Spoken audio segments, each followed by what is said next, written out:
It's Antoine here with another video. I'm your marketing guy, your teacher, your consultant, and coach.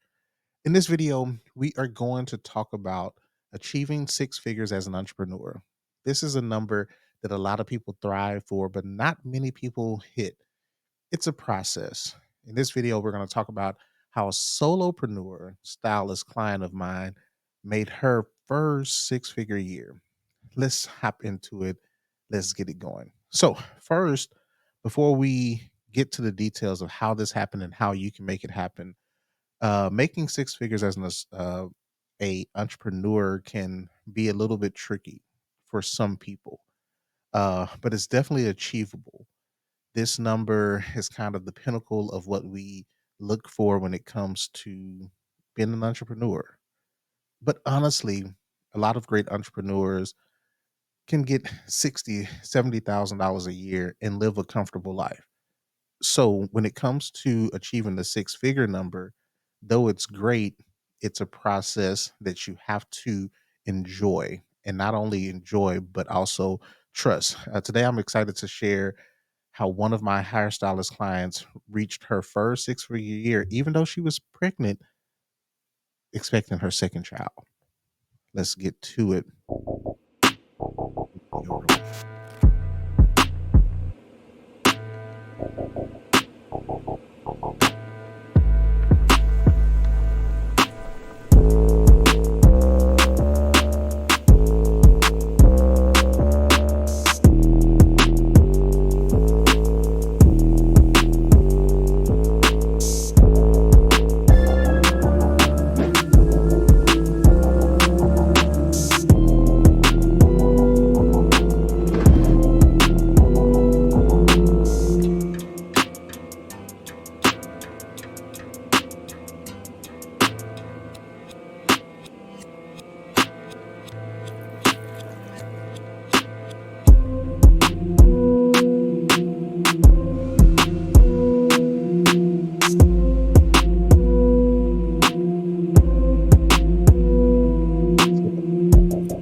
So let's get to it. Hopefully you like the video. If you like the video, make sure you give it a thumbs up or give this whole presentation a thumbs up.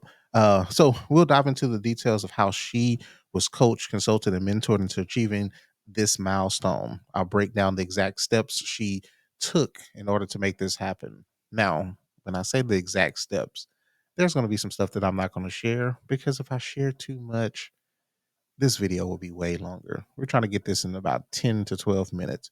So let's get rolling. So here are the receipts. She says, so remember I said I wanted to gross $100,000 this year.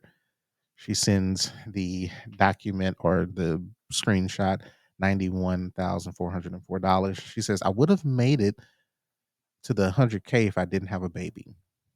Next year, I'll get that done. Here's the thing about this.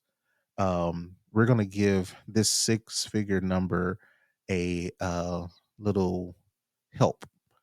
So this particular stylist, she um, did this number while parenting a child, being pregnant, and it was just an amazing process to be able to hit that. For the mothers, you know how difficult it is to raise children. You know how difficult it is to do the super mom type thing. But she did it. So we're going to give this six figure some grace because she would have hit that number if she didn't have to take care of the baby. But here we go.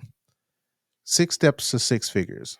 If you've watched some of my previous videos, we've talked about the marketing P's or the marketing mix. In those videos, we talked about product, price, place, and promotion. If you haven't seen those videos, go check that out. But in these steps, we're really just dealing with the same thing, but we're going to deal with it by different names and different processes. So when I teach, when I coach, when I help people achieve these goals, we're not sitting down here like, oh, well, let's talk about product. Let's talk like we're specific and we are intentional, but we leave some of the lingo behind. We understand the concepts of them and then we build from there. So in this video, we're going to talk about it in a different way. So the six steps to six figures, we say trust the process, understand your unique offer, identify the target market, craft a compelling message, and effective advertising. So as you notice, that's five. Later in the video, I will give you the sixth one, but we're going to start with these five. So before we get into diving into the particulars of these, again, this was 91,000 in a year where there's time off for doctor's appointments, there was time off for life, there was time off for doing all of these things and being a solopreneur mom, solo mompreneur, I think we would say, with the child, uh, preparing to birth another child, taking time off after the birth. So we're going to give her a 9K bumper to say that she hit that 100K, because for the mothers, it's a task. So when we say six figures, we're saying six figures, despite hitting not the technical number, but in reality, she would have hit this. All right. So here's one of the biggest keys to why she hit this number. And I need you to lock into this so that you don't feel like this isn't for everybody. This is for everybody that is willing to trust the process. So, first and foremost, she trusted the process and committed to the outcomes that she desired. So, her desire was a six-figure outcome. So, she committed not to just the process, she committed to her outcome. This process will not work if you're not committed to both the process and the outcome. The process and the outcome are both equal, because if you want to hit the number but you don't hit the number because you chose not to commit to the why, hey, I want to get this, I want to make this happen. So no matter who coaches you, teaches you, pushes you, if you don't want the outcome and you're not willing to commit to the process, it won't happen. If you're trying to lose weight and you don't commit to the process and then you don't desire the outcome, something is going to be off kilter and it won't happen. So, as we get into these steps, you have to make a choice as you go through these to say, can I commit to this? Can I commit to doing this for my business so that I can make the number that I desire to make? All right, we got 6 minutes to finish this. Let's go. So, the first thing that we did is we understood the unique offer. And when we say unique offer, yes, everybody does hair nowadays as a side hustle or whatever it is. There are people that do specifically braids, there are people that do specifically whatever else. Your unique offer is saying, I offer something to a certain people who is willing to pay for it at this rate because they understand the value of it. So when we sat down, we had to say, well, what is it that you offer? Not necessarily the service, but what is the outcome that you offer? So when I sit down with her, my outcome is, hey, if you trust what I'm sharing with you and you execute what I'm telling you to execute, you'll hit this desire. You'll hit this outcome. So your unique offer is something that says, this is for particular people. When I set my price, I set it knowing that these people will want it, will deal with it, and will accept it because it's different than what somebody else is doing. Now, when it comes to different, when you're a solopreneur, you are bought into before the service or the product is bought into. People will buy into you first. Are you committed to being the best version of you so that when people choose to buy the product, they're buying into you because they have a trust and belief that you can deliver on this unique offer? So as you sit there, think of one product or one service that you offer that is unique, and unique is just different enough for it to be understood why the price is different. It can be understood why you box it or package it differently. So her unique offer was healthy hair, or mixed with the thought of a healthy hair lifestyle. So, lifestyle of healthy hair says your hair is your crown, but is it healthy? Does it serve you?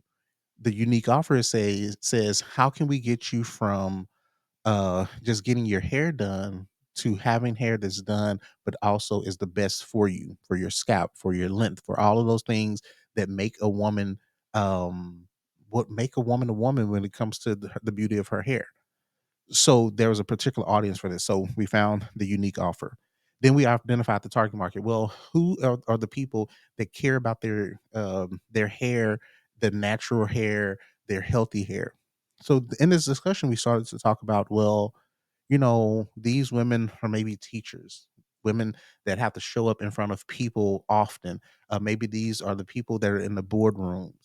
Who are the women that desire to wear their natural hair, but also desire to have a healthy hairstyle? So where the style of the hair is still dope, it's still nice, but it's also healthy. So when you think about your one product, one service, or one opportunity that you are putting together as an offer for your people, you have to determine, well, who is the audience? Where do they work? Where do they live?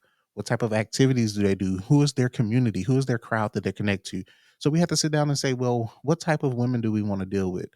What type of women, when they come into the shop, would love to have these ancillary items that we offered in the shop?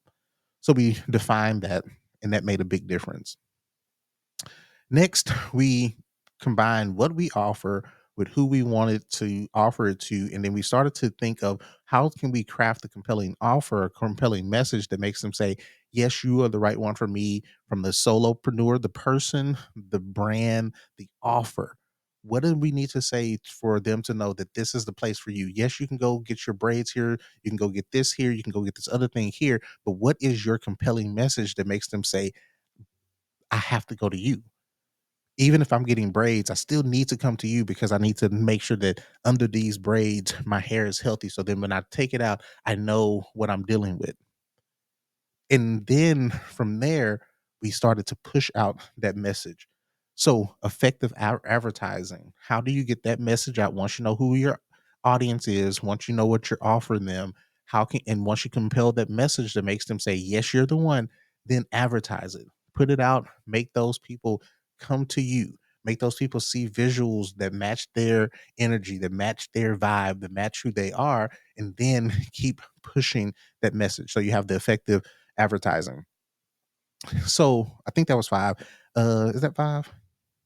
Actually, this is the 5th one. Implementing testimonials and reviews. So once you get people into the cycle of being a customer, a client, or whatever it may be, get them to start speaking for you, because people will trust what other people say about you sometimes before they trust what you say about you. Yes, it's sad. Yes, it's weird that that's the way that happens. But sometimes your customers are your best marketers because they know that ambassador. Like, we trust reviews and testimonials on Google more than we trust the person that says, "Yes, my food is good. Yes, this is great. Yes, I can do this." Instead of doing that, by doing testimonials and reviews, having those people that have used your service become the ambassadors for you will change the game for you. The bonus step: after having people use your product, it's said that it's less expensive to keep a client or retain a client than to pursue a new one. So if you can get your current clients to come back time and time again, instead of having to go get more clients, your cost comes down, as well as you can start to almost automate the income that you're going to have. Because for this particular thing, it's like, okay, well, you're here today, you need to come back in 3 weeks or 4 weeks to do this. Did you want to book this now? So closing the second deal before they leave from the first deal, and then having them do those reviews. So real quickly, these steps again. So we trusted the process, understood the unique offer, identified the target audience, crafted a compelling message, effective advertising, and then retain or retention of the current clients. When you do that, you're saving yourself money and getting people that already trust you. Once they trust you, keep that trust. So, to sum it up, the foundation of her success was not a hack. It wasn't, oh, well, do these three things and it's going to be easy. This still took effort. This took her making sure that she understood what she was doing, why she was doing it, and how to do it. With a solid marketing strategy, understanding the unique offers, knowing your audience, crafting a great message, and the other points that we've made will position you for a winning marketing strategy and winning number. Now, there's a lot of other details that we could go into the nuts and the bolts of it, but this is the true foundation that says, do I have the marketing mix right? Do I have the stuff in position to make that happen?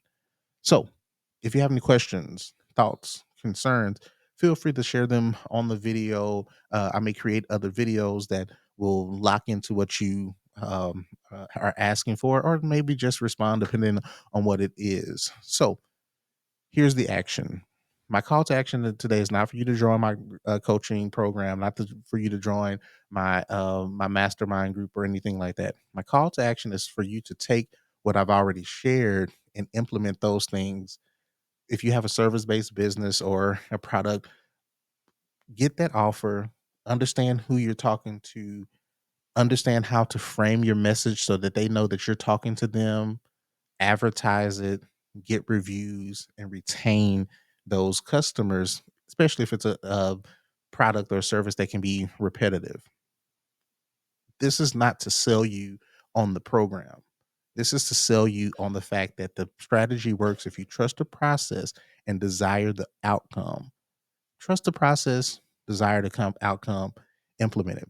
So, thank you for watching this video. Stay tuned for more insights and strategies on achieving your business goals.